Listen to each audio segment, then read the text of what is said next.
শিয়াদের উৎপত্তি হয়েছে মূলত খেলাফাকে কেন্দ্র করে। তাদের দাবি ছিল যে বিশ্বনবীর পরে যিনি খলিফা হওয়ার একমাত্র হকদার এবং যোগ্য ব্যক্তি ছিলেন তিনি হচ্ছেন আলী। তাদের দাবি হলো আবু বকর রাদিয়াল্লাহু তাআলা আনহু তার রক্তের কোনো সম্পর্কীয় কোনো ব্যক্তি নন, সেই হেতু তাকে কোনো খেলাফতের দায়িত্ব দেওয়া চলবে না, খেলাফার দায়িত্ব দিতে হবে তার জামাই এবং চাচাতো ভাই আলী রাদিয়াল্লাহু তাআলা আনহুকে। আচ্ছা বলুন তো, নবীর সিদ্ধান্তের উপরে যারা সিদ্ধান্ত নিতে চায় তারা কি মুসলিম নাকি কাফের? নবীর সিদ্ধান্ত হলো খলিফা হবে আমার পরে আবু বকর, কিন্তু তাদের দাবি হলো খলিফা হবে আল্লাহর নবীর পরে আলী। তাহলে যার কথায়, যার অনুমতিতে ইসলামের একটা কথাও কোনো নড়চড় হয় না, স্বয়ং আল্লাহ রব্বুল আলামিন যার উপরে পুরো 30 পারা কোরআন নাজিল করেছেন, তার কথাকে টপকে দিয়ে উপেক্ষা করে আপনার মতো আমার মতো কিছু এই উম্মতে মুহাম্মাদি নাম দিয়ে শুধু বিভ্রান্ত ছড়ালে আল্লাহ কি সেটা শুনবেন? নাকি তার সিদ্ধান্তই সিদ্ধান্ত? আল্লাহ যা সিদ্ধান্ত নিয়েছেন এবং নবীর মুখ দিয়ে যে সিদ্ধান্ত আসবে ওই সিদ্ধান্তই আমাদেরকে মাথা নত করে মেনে নেওয়ার নামই হচ্ছে মুসলিম। সেখানে আমার যুক্তি, তিনি আল্লাহর নবীর রক্তের ভাই, চাচাতো ভাই, তাকে কেন খলিফা দিলেন না? তাহলে এই আকীদায় যারা আকীদা পোষণ করে তারা কোশ্চিন কালেও মুসলিম থাকতে পারে না।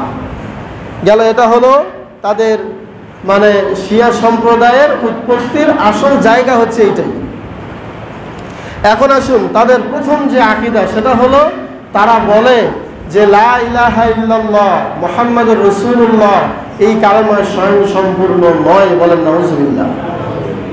কথাটা বুঝাইতে পারলাম কিনা? আমরা যে বলি আল্লাহ ছাড়া কোনো মাহবুদ নাই এবং মুহাম্মদ সাল্লাল্লাহু আলাইহি ওয়াসাল্লাম আল্লাহর বান্দা ও রাসূল, কিন্তু তারা বলে এই কালেমাটা এটুকু দিয়েই স্বয়ং সম্পূর্ণ নয়, পরিপূর্ণ কালেমা নয়, এরপরে একটা শব্দ আছে সেটা হচ্ছে ওয়া আলিয়ুল খলিফাতুল্লাহ, আলী হচ্ছে আল্লাহর খলিফা, বলেন নাউজুবিল্লাহ। আল্লাহর পক্ষ থেকে আলী রাদিয়াল্লাহু তাআলা আনহু তিনি আশারায়ে মুবাশশারা, জান্নাতের 10 জন সুসংবাদপ্রাপ্ত সাহাবীদের মধ্যে তিনি অন্যতম একজন এবং ইসলামের তৃতীয় খলিফা, চতুর্থ খলিফা। তাহলে তার ব্যাপারে আমরা বেশি কিছু বললে এটা আমাদের ইসলামের মধ্যে এবং আমাদের ইমানের সাথে সাংঘর্ষিক হবে নাকি হবে না? মোট কথা, তিনি যে সম্মানে সম্মানী, তিনি যে মর্যাদার আসীনে আছেন তাকে সেই জায়গাতেই আমরা রাখব, কিন্তু কালেমার সাথে এই যে লা ইলাহা ইল্লাল্লাহ মুহাম্মাদুর রাসূলুল্লাহ এমন একটি কালেমার সাথে কোশ্চিন কালেও আমরা আলীর নামকে যুক্ত করতে পারবো না। এখানে শুধু 2 জন নামই থাকবে, একটা হচ্ছে আল্লাহ আর একটা হচ্ছে মুহাম্মাদুর রাসূলুল্লাহ সাল্লাল্লাহু আলাইহি ওয়াসাল্লাম। দেখুন, দুনিয়াতে যত রকমের শাহাদা আছে, প্রত্যেকটা শাহাদার মধ্যে একজন হিন্দু যখন মুসলিম হয় তখনও কিন্তু তাকে শাহাদা পড়েই মুসলিম হতে হয়। আশহাদু আল্লা ইলাহা ইল্লাল্লাহ ওয়া আশহাদু আন্না মুহাম্মাদান রাসূলুল্লাহ। তাহলে আল্লাহর সাথেই আল্লাহ রাব্বুল আলামিন আযানের ক্ষেত্রেও তিনি আল্লাহর নাম গুণাগুণ উচ্চারণের পরপরই স্বয়ং মুহাম্মদ রাসূলুল্লাহ সাল্লাল্লাহু আলাইহি ওয়াসাল্লামের নাম উচ্চারণের বিধানও আযানে দেওয়া হয়েছে। সুবহানাল্লাহ।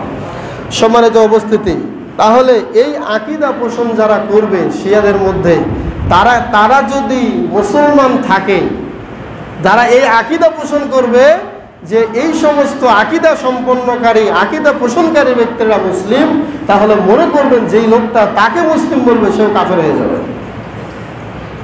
যে একজন কাফেরকে কাফের মনে করে না সেও কি কাফের, সেও বেঈমান, সে ঈমান বিনষ্ট করে। সম্মানিত উপস্থিতি, তাহলে প্রথম আকীদা সম্পর্কে আমরা জানলাম লা ইলাহা ইল্লাল্লাহ মুহাম্মাদুর রাসূলুল্লাহ। এই কালেমা সম্পর্কে হাদিসে স্পষ্ট কত কথা এসেছে। মান কানা ফি কলবিহি মান ক্বালা মিন কলবিহি সিদকাম মিন কলবিহি লা ইলাহা ইল্লাল্লাহ ফাদাখালাল জান্নাহ। যে ব্যক্তি অন্তর থেকে সত্যতার সাথে বার করবে, সহিহ বুখারীর বর্ণনা, ওই ব্যক্তি যদি এই কালেমা পড়তে পড়তে সে যদি মৃত্যুবরণ করতে পারে, বিশ্বনবী বলেছেন লোকটা মরতে দেরি, জান্নাতে যেতে দেরি হয় না। সেখানে তারা আলীর নাম ঢুকিয়েছে। নাউজুবিল্লাহ। এরপরে দ্বিতীয় নম্বর একটা আকীদা তাদের, সেটা হলো কোরআন যে আমরা 30 পারা দেখি, তাদের আকীদা হলো কোরআন 40 পারা। বলেন নাউজুবিল্লাহ। তারা বলে এটা মাসহাফে ফাতেমা, এবং এটা বলার জন্য তাদের একটা কিতাব আছে, এই কিতাবটা পড়লে সবাই বুঝবেন। তাদের কিতাবের নাম হচ্ছে ফাসলুল খিতাব ফি তাহরিফি কিতাব রব্বিল আরবাব, এই একটা কিতাব। আরেকটা কিতাব হচ্ছে প্রসিদ্ধ, মানে 10 থেকে প্রায় 12টা কিতাব তাদের আছে, তার মধ্যে এই দুটি প্রসিদ্ধ কিতাব। আরেকটা আছে আল কাফি লিল কুলাইনি, আল কাফি লিল কুলাইনি, আরেকটি হলো ফাসলুল খিতাব ফি তাহরিফি কিতাব রব্বিল আরবাব। এই দুইটি কিতাবের মধ্যে বিস্তারিত তাদের আকীদাগুলো তোলা আছে।